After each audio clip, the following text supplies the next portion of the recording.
위대한 교육자로서 어머니를 주심을 감사드립니다. 어머님의 무릎, 교실에서는 낙제하는 아이가 하나도 없습니다. 어머니의 가르침은 아기 침대로부터 무덤까지 갑니다. 이토록 훌륭한 교사인 어머니를 주심을 진심으로 감사드립니다.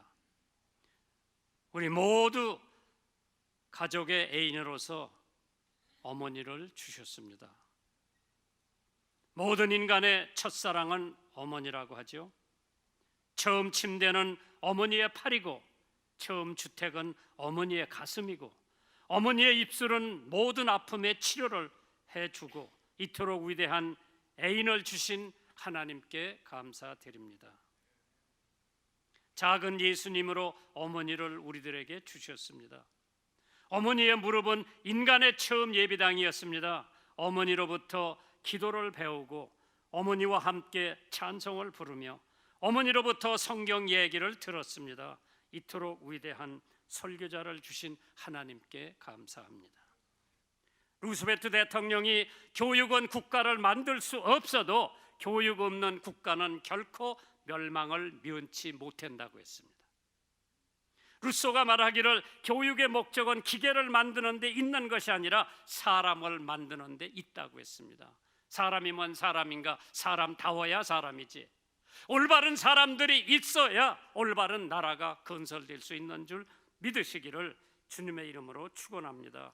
신명기 6장 6절에 오늘날 내가 너에게 명하는 이 말씀을 너의 마음에 새기라고 했습니다. 일본의 미우라 아야코라고 하는 여자가 빙점이라고 하는 소설을 써가지고 일약 문단에 데뷔를 했는데, 그게 일본 신문에 연재가 되면서 1000만 eng을 받은 사실을 우리들은 잘 알고 있습니다. 아야코는 1922년 4월 25일 일본 홋카이도에 태어나가지고 폐결핵으로 척추 병으로 13년 동안을 투병생활을 했습니다. 같은 병으로 요양 중에 있던 소꿉친구 다다시를 만나 기독교 세례를 받았고, 1959년 같은 신앙을 가진 미스요와 결혼을 하여 아사히가와 시내에서 자파상을 운영하며 꾸준히 글을 써오던 1964년 아사히 신문에 1천만 eng의 현상 공모에 빙점이라고 하는 소설이 당선이 되어 문단의 주목을 받게 됩니다. 아야코 남편과 자파상을 운영할 때에 친절하고 성실한 운영 덕분에 가게의 매출은 금방 크게 늘었습니다. 이 부부는 가게는 날마다 손님이 붐비었고 물건을 들여놓기가 무섭게 팔리기 시작합니다. 밀려드는 손님을 맞아 아야코도 부지런히 일을 합니다. 그런데 어느 날 남편이 여보, 우리 가게가 이렇게 잘 되는 것은 좋지만은 우리 때문에 다른 가게들이 피해를 입는 것이 아닌가 걱정이 되는구려. 자신의 가게가 잘 되는 것은 물론 좋은 일이지만은 대신 이웃의 다른 가게들이 잘 안 되는 것이 걱정이 되는 말을 합니다. 그때 아야코는 중대한 결정을 내립니다. 같은 일을 하는 이웃 가게들을 생각해서 몇 개의 물건을 사들여 놓지를 않습니다. 그래서 그 물건을 사러 오면은 손님 죄송하지만은 그 물건은 저의 가게에 없습니다. 이 골목 끝에 있는 가게 가보시면 그 물건을 사실 수가 있을 겁니다. 고객들을 주변 다른 가게로 보내도록 정중히 제안하는 방식으로 가게 운영 시간을 단축했다고 합니다. 물론 수입이 줄어들었지만은 이전까지 없었던 새로운 생각으로 바로 시간을 얻었습니다. 이 남은 시간을 이용해서 쓴 글이 바로 일본 최고의 베스트셀러 중에 하나인 빙점이라고 하는 소설입니다. 오늘 우리가 어떠한 사람 됨됨으로 사느냐에 있어서 우리 주변에 어떠한 영향을 끼치나 스승 중에 스승이요 랍비 중에 랍비 예수님의 가르침을 본받아 땅에 떨어진 스승의 권위를 우리만이라도 회복시켜 더 밝은 사회, 여호와 하나님을 경외하는 사회를 만들었으면 하는 것이 오늘 저희들의 마음이 아닌가 생각을 합니다. 여호와를 경외하는 것이 지식의 근본이라고 성경은 분명히 말씀을 하셨는데, 예수님께서 유월절 전에 저녁을 잡수신 다음에 겉옷을 벗고 수건을 허리에 두르시고 대야에 물을 받아 제자들의 발을 씻기시는 장면을 통해서 오늘 하나님의 말씀을 통해 여러분과 제가 배워야 할 교훈이 있다고 할 것 같으면 지금도 종종 학교나 교회에서 세족식을 합니다. 발 씻어주는 일을 합니다. 그거는 우리들에게 겸손을 가르쳐주는 중요한 대목이라고 생각을 하는데, 겉옷을 벗고 수건을 허리에 두르시고 대야에 물을 담아 제자들의 발을 씻는 장면을 통해서 고린도전서 4장 15절에 그리스도 안에서 1만 스승이 있으되 아비는 많지 아니하니 그리스도 예수 안에서 복음으로서 내가 너에게 낳았음이니라. 스승이나 선생님의 다른 점이 있다면 그 특징이 무엇인가 한번 생각해 보면서, 첫째로 요한복음 13장 12절에 저희가 발을 씻기신 후에 옷을 입으시고 다시 앉아 저에게 이르시되 내가 너에게 행한 것을 너희가 아느냐. 스승은 알아야 합니다. 알아야 면장을 한다 속담이 있습니다. 그러기에 배우지 못한 부모님들은 생전에 한이 되어 자식 때에 농토도 황소도 폐물도 팔아서 자식을 꼭 공부시켜야 되겠다고 하는 교육열은 세계 어느 곳에 갖다 놔도 뒤지지 않는 나라가 대한민국입니다. 아는데 우리가 무엇을 알아야 하나? 이 세상에서 제일 많이 아는 사람이 누군가? 그 사람은 모르는 것이 얼마나 될까? 우리가 어려서 선생님은 모르는 것이 없이 모든 것을 다 안다고 생각을 해봤습니다. 학교에서 가르치는 학식도 알아야 하고, 가정에서 가르치는 예의도 알아야 하고, 교회에서 가르치는 교리도 알아야 하고, 성경에서 가르치는 진리도 알아야 합니다. 진리를 알면 우리를 자유케 하기 때문이죠. 잠언 8장 10절에 너희가 은을 받지 말고 나의 교훈을 받으며 정금보다 지식을 얻으라고 했습니다. 잠언 16장 16절에 보시면 지혜를 얻는 것이 금을 얻는 것보다 얼마나 나은고 명철을 얻는 것이 은을 얻는 것보다 더욱 낫다고 했습니다. 사람이 무엇인 것도 알아야 합니다. 시편 8편 4절에 사람이 무엇이간데 주께서 저를 권고하시나이까. 사람이 뭔 사람인가? 사람다워야 사람이지. 스승이 되기 전에 사람이 돼야 되고, 부모가 되기 전에 사람이 돼야 되고, 성직자가 되기 전에 사람이 돼야 되고, 군인이 되기 전에 사람이 돼야 한다. 제자를 알아야 합니다. 예수님은 제자, 특히 베드로를 너무나 잘 알고 계셨습니다. 제자들에게 발을 씻으려고 하니까 베드로가 제 발을 못 씻습니다.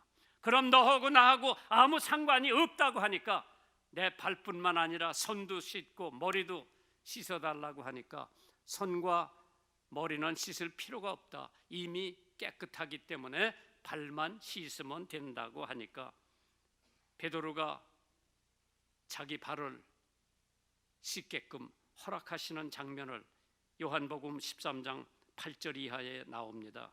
베드로가 가로되 내 발을 절대로 씻기지 못하시리이다. 예수께서 대답하여 내가 너를 씻지 아니하면 네가 나와 상관이 없느니라. 현재 선생님들께서 제자들을 얼마나 알고 계신지요?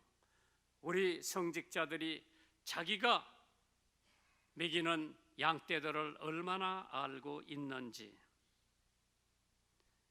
한 번 정도 생각을 해봐야 될 줄 압니다.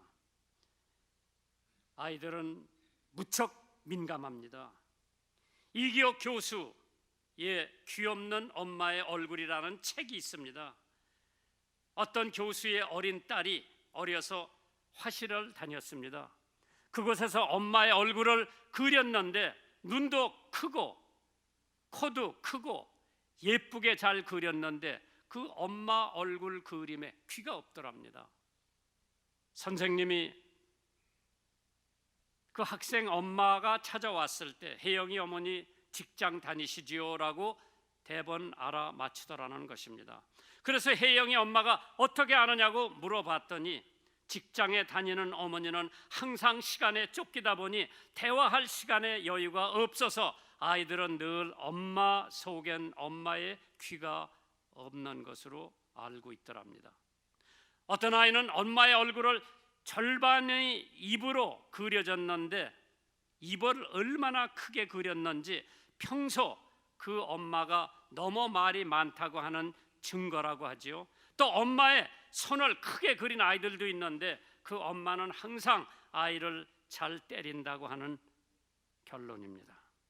마태복음 18장 3절에 가라사 내 진실로 너에게 이르노니 너희가 돌이켜 어린아이들과 같이 되지 아니하면 결단코 천국에 들어가지 못하리라. 그러므로 누구든지 이 어린아이와 같이 자기를 낮추는 이가 천국에서 큰 자니라. 또 누구든지 내 이름으로 이 어린아이 하나를 영접하면 곧 나를 영접한다고 하는 주님의 말씀. 아는 것이 많아도 가르칠 줄 모르면 그것은 백해무효입니다. 또 백해무익이고요. 사랑으로 가르치는 선생님이 훌륭한 스승입니다. 나를 가르쳐 주신 선생님은 수백 명에 달하지만은 초등학교, 중학교, 고등학교, 대학교, 대학원 그런 선생님들의 이름을 기억할 수 있는 선생님은 고작 5명밖에 안 됩니다. 요한복음 13장 4절에 저녁 잡수시던 자리에서 일어나 겉옷을 벗고 수건을 가져다가 허리에 두르시고 제자들의 발을 닦으셨다고 했습니다. 저녁을 잡수시던 자리에서 식사를 같이 한다는 것은 많은 것을 표현하지만은 스승이 제자와 함께 식사를 같이 하신다는 것은 그만큼 제자들을 사랑한다고 하는 증거입니다. 장님이며 귀머거리인 헬런 켈러가 하버드 대학의 래클럽 여대에 들어가서 우수한 성적을 낸 것에 대해서 세계는 대단한 경탄을 했습니다. 이것은 헬런 켈러의 선생님 앤 설러번의 헌신적인 가르침을 통해서만 가능한 일이었습니다. 앞을 보지 못했지만은 말을 하지 못했지만은 듣지도 못했지만은 위대한 일을 했던 헬런 켈러의 고백입니다. 내가 한 번만 아름다운 무지개를 볼 수 있었다면, 단 한 번만 떨어지는 낙엽을 볼 수가 있었다면, 단 한 번만 저 산속에 있는 흐르는 시냇물을 바라볼 수만 있었다면, 나에게 이 아름다운 가르침과 자상한 친절을 베풀어 주신 설러번 선생님을 단 한 번만 볼 수 있었다면, 내가 단 한 번만 아름다운 소리를 바라는 저 오케스트라와 악기를 연주하는 사람들을 내 눈으로 바라볼 수만 있다면, 나에게 이 귀한 설교의 감동을 주었던 필립 브룩스 목사님의 그 얼굴을 단 한 번만 볼 수가 있었다면, 이렇게 내 삶을 바꿔놨던 이 성경을 내 눈으로 단 한 번만 바라볼 수 있다면, 저 진한 석양을 단 한 번만 내 눈으로 바라볼 수만 있다면, 헬런 켈러는 자신의 바람대로 눈을 뜨지 못했지만은 앞을 볼 수 있는 사람들보다 더 많은 업적을 이루며 자신의 주어진 인생에 최선을 다했고 노력했던 사람입니다. 삼중고의 장애를 가진 자로서 평범한 사람보다 위대한 업적을 이룰 수 있었던 것은 그녀의 평생에 앤 설러번과 필립 브룩스 목사님과 같은 제자를 진정으로 사랑하고 가르쳤던 진정한 스승을 만났기 때문입니다. 사랑은 허다한 더물을 덮는다고 했습니다.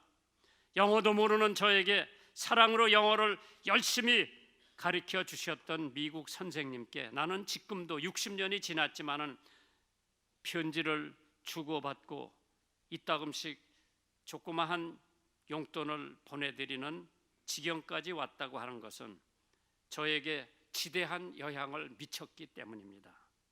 요한복음 15장 12절에 내 계명은 곧 내가 너에게 사랑한 것 같이 너희도 서로 사랑하라 하는 이것이라.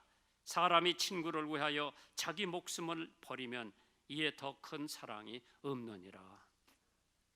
미군 부대에서 6만 배웠던 영어를 가지고 명문 학교에 유학을 갔던 저에게 끊임없이 영어 숙제를 도와주고 가르쳐 주신 선생님, 이제 나도 이 은혜를 한번 걸어봐야 되겠다고 하는 생각이 들었을 때, 우리 학교는 풍속이 저녁에 편지를 써서 남자 기숙사에서 여자 기숙사로 편지를 보내는 습관이 있습니다. 그래서 제가 편지를 한번 썼어요, 우리 집 사람한테. 그런데 철자법도 틀리고 문법도 좀 틀리고, 그래서 내 영어 선생님을 찾아갔지. 선생님, 이걸 내 걸프렌드한테 한번 보내려고 하는데 편지 좀 수정해 주십시오.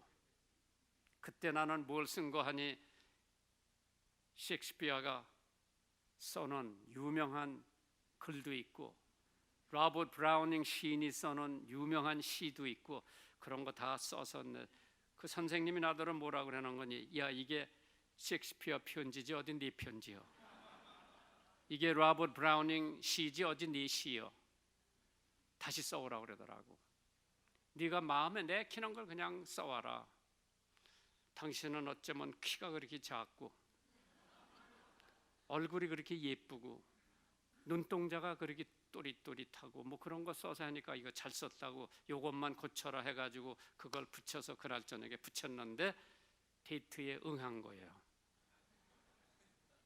그 영어 선생님이 얼마나 감사해.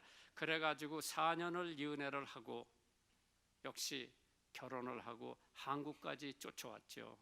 이건 순전히 그 영어 선생님이 내 영어를 계속 고쳐줘 가지고 그 여자의 마음을 녹여놓은 거예요. 옛날에 어디 전선에 가서 싸우는 장병이 매일 자기 애인한테 편지를 보냈어. 그게 이제 우체부가 가서 배달을 해준 거예요. 결국은 그 여자가 그 우체부하고 결혼을 했다고 그러지. 사람은 누구를 만나서 어떻게 인생을 보내느냐 굉장히 중요합니다. 그 미스 맥카운이라고 하는 내 영어 선생님은 숙제를 매일 내주는 거라, 또 퀴즈 시험도 매일 봐요. 그러면서 은근히 나한테 시험 잘 보게끔 요게 시험 문제에 나올 거라고 하는 것을 은근히 나한테 가르쳐 주는 거예요. 그래가지고 영어 모르는 하우스보이가 그래도 우등생으로 졸업을 맞게 해준 것은 그 영어 선생님이에요. 기도로 가르치는 선생님이 참 스승이에요. 지성이면 감천이라고 했습니다. 하루는 어떤 청년이 종교개혁자 마틴 루터를 찾아와서 묻기를, 어느 때 기도하는 것이 가장 좋습니까? 물어보니까 항상 기도하라고. 설교와 공부 시간 강의의 차이가 있다면 기도하지 않고는 설교를 할 수 없기 때문에 그것이 차이가 있는 것이라고 했습니다. 선생님들께서도 내일부터 교실에 들어가시면 강의를 시작하기 전에 기도부터 한번 해보세요. 마치는 영향은 엄청 클 겁니다. 기도가 없이는 기적이 없습니다. 기도하면 반드시 변화와 기적을 체험할 수 있는 줄 믿으시면 아멘 하시기 바랍니다. 세 번째로, 훌륭한 스승에게는 훌륭한 제자가 있습니다. 요한복음 13장 5절이지요. 이에 대야에 물을 담아 제자들의 발을 씻으시고 그 두르신 수건으로 씻기시기를 시작했다고 했습니다. 예수님께서 겸손의 본을 보여주셨습니다. 어거스틴이 말하기를 종교의 제1의 요건은 겸손이고 제2의 요건도 겸손이고 제3의 요건도 겸손이라고 했습니다. 내가 주와 또 선생이 되어 너의 발을 씻었으니 너희도 서로 발을 씻기는 것이 옳다고 했습니다. 제일 힘든 일이 겸손입니다. 그것도 남의 발을 씻는 것, 더욱이 미운 사람의 발을 씻기는 것은 더욱 힘든 일입니다.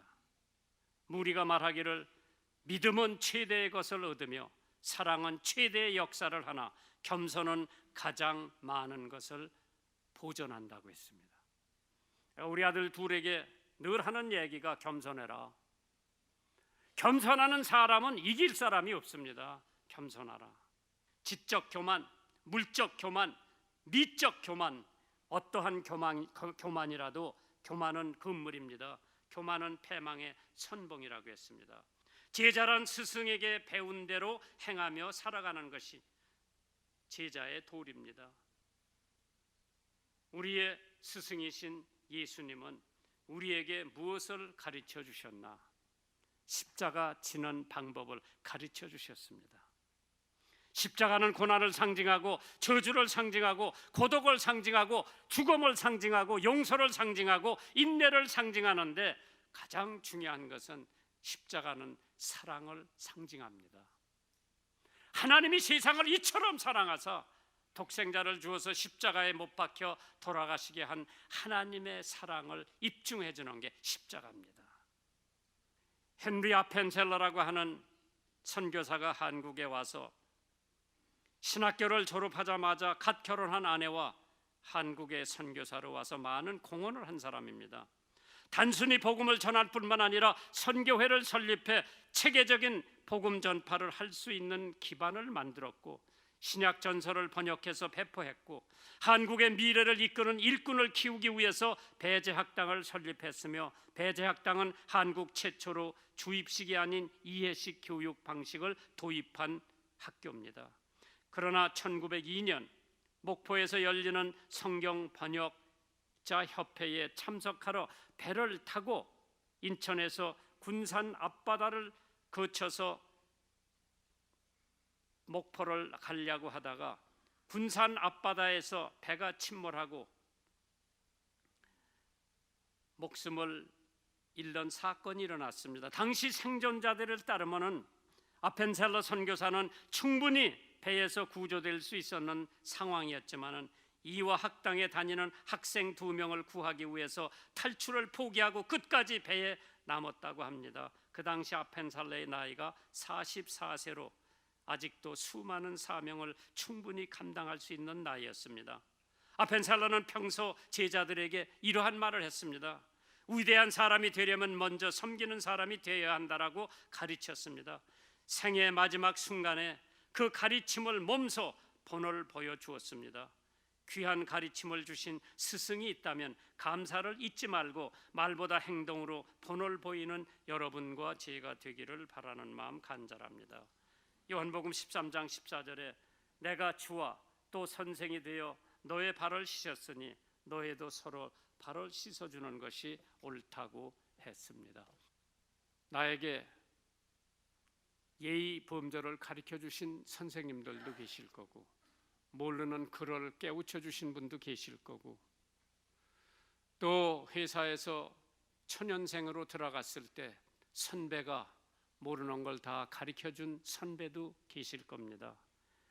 무시하지 말고 자기가 더 커졌다고 자기가 더 높아졌다고 자기가 더 돈을 많이 벌었다고 교만하지 말고 내가 아무것도 모를 때 가르쳐 주신 그분 또 내가 죄인으로 험해고 있을 때 나를 위해서 십자가에 돌아가 주신 예수님을 명심하면서 가정의 달, 스승의 달, 어버이 나를 기념하면서 다시 한번 하나님 앞에 늘 감사하며 그분들을 잊지 않는 여러분들 되시기를 주님의 이름으로 축원합니다.